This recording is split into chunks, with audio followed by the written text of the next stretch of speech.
We all have moments in life where we really show up, where we're balancing everything in life, spending enough time with loved ones, really focusing and killing it at work, working out, eating healthy, sleeping well. Then one day something happens and you slip up. You feel tired or you lose motivation, and then this starts a domino effect. You skip a workout, you eat fast food, you sleep later, you spend hours scrolling through social media, and each day feeling bad about yourself. When you are in that rut, how do you get out of it? In this video, I wanted to share 5 actionable strategies that will help you become more self-disciplined to do the things you need to do, even when you don't feel like it. Number 1, to do something principle. In the middle of our unproductive slumps, it's tempting to think that all we need is this burst of motivation to get us to go again. I know I've been there. Sometimes I procrastinate making these YouTube videos you're watching right now. I will procrastinate knowing I have videos done and wait for myself to suddenly feel inspired or want to do it. Then I record all day. But the truth is, the idea that inspiration leads to motivation and then leads to action is a bit of a myth, I think. According to this principle that I learned a while ago called the do something principle, the process actually works in reverse. It's action that leads to inspiration and then motivation, not the other way around. So if you think about it, when you are feeling stuck, the last thing you want to do is force yourself to work on that big, daunting goal. But what if instead you just committed to a short 30-minute sprint on that task? The research shows that once people start working, even if it's just for a little bit, they build momentum. That momentum then fuels the increased motivation and focus. It becomes this positive feedback loop where the progress you make inspires you to keep going. So if you're struggling to find the motivation to write that book or to hit the gym consistently or start on that new project or tackle any other important goal that you've been procrastinating about for a while, don't just wait for that one day that inspiration strikes. Instead, break it up and figure out what the first step you need to do is, and then spend 30 minutes doing that step just to get that thing done, and then let everything else follow. It works, trust me. Number 2 is a to-list strategy. One of the biggest challenges we face when trying to become more self-disciplined is a tendency to take on too much. Our to-do lists get longer and longer. There's a never-ending array of tasks, and it's so easy to feel really overwhelmed with it. And this is where this amazing to-list strategy from Warren Buffett comes in. It provides a simple but really effective framework to understand where you should be prioritizing. So here's how it works. Step 1, take a blank piece of paper and on the right-hand side, write down your 25 tasks. Step 2, look at that list. From that list, select 5 items that are truly most important, impactful, and urgent. These will now be your top priorities. Step 3, draw a line down the middle of your paper, and on the left side, write down the top 5 priorities and transfer the top 5 priorities from your right side to your left side with the remaining 20 items still here. Right at the top, avoid at all costs on those 20 items. These are the tasks you do not want to touch until you've completed the top 5. And the reason why this is so powerful is that it forces you to get laser focused.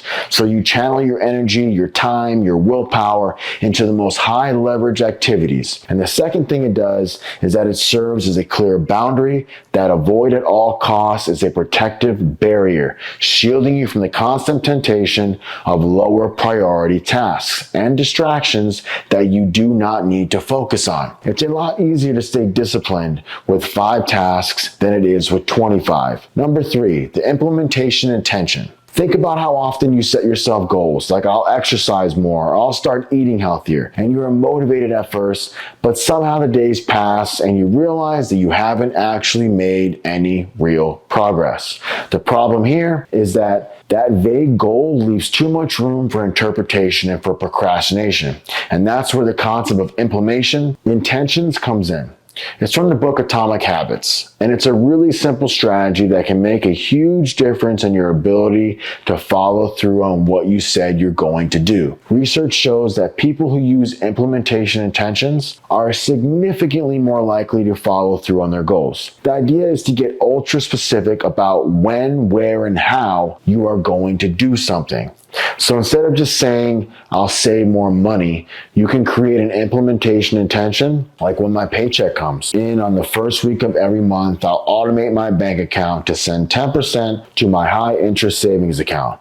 By predetermining the exact steps, the time, and the location and action, you eliminate the need to make a decision in the moment. All the hard work is done ahead of time. So when the trigger arrives, you just need to execute. It's like putting the habit on autopilot. You've already decided what you're going to do. Now you just have to do it. You can apply this concept by writing down a specific plan for a habit you want to build. So for instance, if you want to start reading more, don't just say I'll read more or I'll read every day. Instead say I'll read for 15 minutes at 8 p.m. in my living room or in my bed. The more detailed your plan, the easier it will to be to act on it.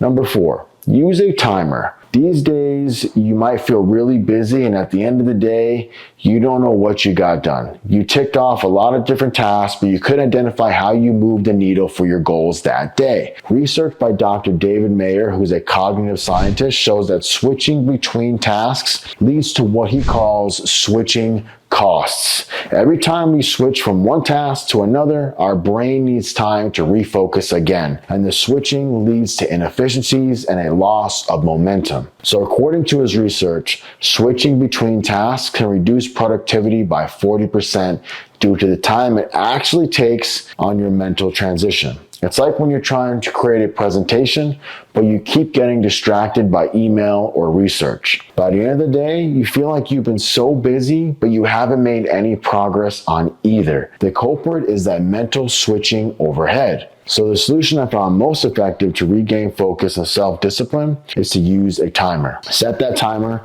then ruthlessly eliminate all other distractions.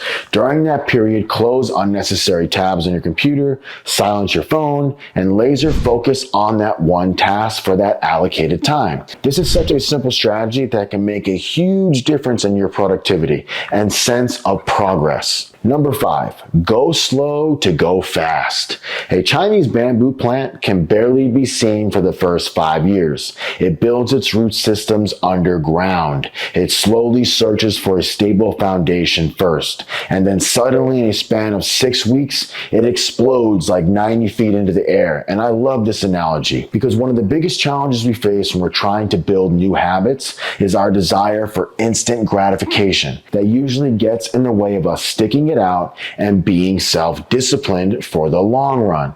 We want to see results right away, whether it's losing weight, saving money, learning a new skill, or anything else that need for results ends up being bigger than our ability to be disciplined. So much so that we end up giving up before seeing any results. You really want meaningful change. Remember, that takes time, and often that time is a lot longer than we might have initially expected. And in that time, we might feel like we're not making any progress, and then we start wondering if it's really worth it to keep going. Is there any point?